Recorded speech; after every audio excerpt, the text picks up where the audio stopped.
नमस्कार मित्रांनो, स्वागत आहे सर्वांचं ग्रीन गोल्ड ॲग्री आपल्या मराठी यूट्यूब चॅनलमध्ये. आणि आजच्या व्हिडिओमध्ये एक शेतकऱ्यांनी प्रश्न विचारला होता आणि त्यासंबंधी माहिती मी देणार आहे. तर प्रश्न असा आहे की भेंडी आणि चवळी या दोनच पिकांची लागवड करता येते का आणि त्याची माहिती पाहिजे. तर चवळी आणि भेंडी हे दोन्हीही मिश्र पिकामध्ये आपण घेऊ शकतो आणि या मिश्र पिकासाठी आपल्याला नियोजन काय करायचं आहे आणि लागवड कशा पद्धतीनं करायची आहे ते मी तुम्हाला सांगणार आहे. तुमचं जर फळबाग असेल, जसं की इथं सीताफळ आहे, तर सीताफळामध्ये सुद्धा तुम्ही आता माल जर निघाला असेल तर त्याच्यामध्ये आंतरपीक घेऊ शकता. कारण एकदा की मार्च सुरू झाला की त्याच्यानंतर त्याला पाणी दिलं नाही गेलं पाहिजे. तर सर्वसाधारणपणे जर तुमचं फळबाग धरण्याचं काही नियोजन असेल तर करू शकता. जर तुम्हाला फळ पकडायचं असेल तर मग मात्र तुम्ही फळबागेमध्ये करू नका. आणि सेपरेट क्षेत्रामध्ये लागवड कशा पद्धतीनं करायला पाहिजे त्याचीच माहिती आजच्या या व्हिडिओमध्ये मी तुम्हाला देणार आहे. तर जे शेतकरी आपल्या ग्रीन गोल्ड ॲग्री चॅनलवर नवीन असतील त्यांनी चॅनलला सबस्क्राईब करा, सोबत नोटिफिकेशन बेल प्रेस करा, म्हणजे आलेल्या व्हिडिओचं नोटिफिकेशन तुम्हाला मिळेल. तर मित्रांनो, आता हा जो बेड दिसतोय मधला जो पट्टा आहे, हा आपल्याकडे साधारण 9 फूट पट्टा हा शिल्लक आहे. तर याच्यामध्ये आपण 3 फुटी बेड आपल्याला त्याच्यामध्ये करायचे आहेत, म्हणजे 3 बेड आपले इथं होणार आहेत. तुम्ही प्लेन क्षेत्रामध्ये करा किंवा फळबागेमध्ये करा आंतरपीक म्हणून. तर 3 बेड ज्यावेळेस आपले पडणार आहेत तर याच्यामध्ये आपल्याला रेग्युलर पद्धतीने ज्या ओपन प्लॉट आहे तर त्या ओपन प्लॉटमध्ये 3 सऱ्या ज्या आहेत या भेंडीच्या आपल्याला लागवड करायच्या आहेत. आणि त्यातल्या 2 सऱ्या ज्या आहेत तर ते एकाच सरीमध्ये आपल्याला फक्त चवळी लावायची आहे. आणि एका लाईनच्या चवळीसाठी आपल्याला 2 लाईन या सोडाव्या लागणार आहेत. याचं कारण असं की ज्यावेळेस आपण चवळी लावणार आहोत तर चवळीचा जो वेल आहे हा जास्त प्रमाणात वाढतो. आणि अशा ठिकाणी तुम्ही फार तर 4 बेडसुद्धा किंवा 4 सऱ्या ज्या आहेत यासुद्धा तुम्ही भेंडीच्या करू शकता. पण पुढच्या 2 जे बेड आहेत किंवा 2 सऱ्या आहेत त्या सोडून त्या 2 पैकी एकामध्येच आपल्याला फक्त चवळी लागवड करायची. कारण चवळीचा जो वेल आहे हा वेल जास्त पसरतो आणि जास्त उत्पादन मिळतं. म्हणून तुम्हाला कमीत कमी बेड जे आहेत किंवा कमीत कमी ज्या सऱ्या आहेत या आपल्याला लागवड करायच्या आहेत चवळीच्या.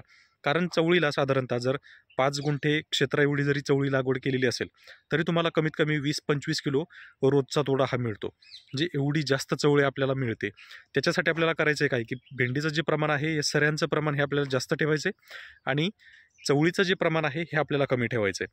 मग अशा परिस्थितीमध्ये जर आपल्याकडं 100 बेड जर असतील किंवा 100 सऱ्या जर असतील तर पैकी जवळजवळ 60 ते 65 किंवा अगदी 70पर्यंत जे सऱ्या आहेत तर या आपल्याला भेंडीच्या ठेवायच्या आहेत आणि फक्त 30च सऱ्या या आपल्याला फक्त चवळीला द्यायच्या आहेत. आणि नेहमी लक्षात ठेवा की जो काही चवळीचा तोडा आहे हा अगदी भेंडीप्रमाणेच आपल्याला मिळेल.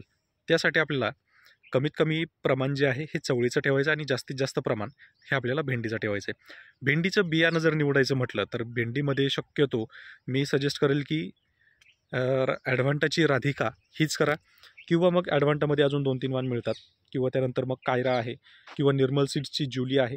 या 3-4 व्हरायटी ज्या आहेत या अतिशय चांगल्या आहेत आणि फुटवे जास्त प्रमाणात मिळतात. म्हणून जो माल आहे तर मालसुद्धा आपल्याला चांगल्या प्रकारे मिळतो. याच्यामध्ये जर रेट कमी जरी असला तरी परवडण्याजोगं हे पीक आहे आणि याच्यामध्ये जवळजवळ आत्ताच्या उन्हाळ्यामध्ये जरी विचार केला तरी चांगल्या प्रकारे रेट हा आपल्याला मिळणार आहे. भेंडीमध्ये कमीत कमी 25 रुपये 30 रुपये हा रेट आपल्याला पाहायला मिळेल. जास्तीत जास्त जर मार्केट जर उचललं तर उचललेल्या मार्केटमध्ये अगदी 40-45 रुपयापर्यंत रेट पाहायला मिळेल. आणि चवळीला नॉर्मल जरी रेट मिळाला तरी 20-25 रुपये हा रेट मिळतो आणि आरामशीर मिळतो. कारण चवळीसुद्धा वेचण्यासाठी किचकट आहे.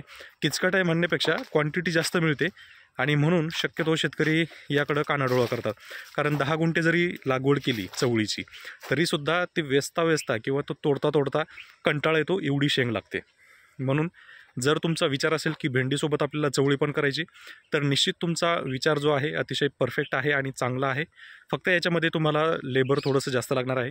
किमान 10 गुंठे किंवा 15 गुंठे जर क्षेत्र असेल तर किमान तुमच्याकडं 3 लेबर तरी असायलाच हवं रोज. तेव्हा तुम्ही कुठं भेंडी आणि चवळी यांचा रोज तोडा करू शकता किंवा दिवसाड जो तुमचा तोड्याप्रमाणे तुम्हाला तोडा करता येईल. चवळीमध्ये वाण काही विशिष्ट नाही आहे. तुम्ही निर्मलचा जरी लावला तरी तुम्हाला चांगल्या प्रकारे त्याचं उत्पादन मिळून जाईल.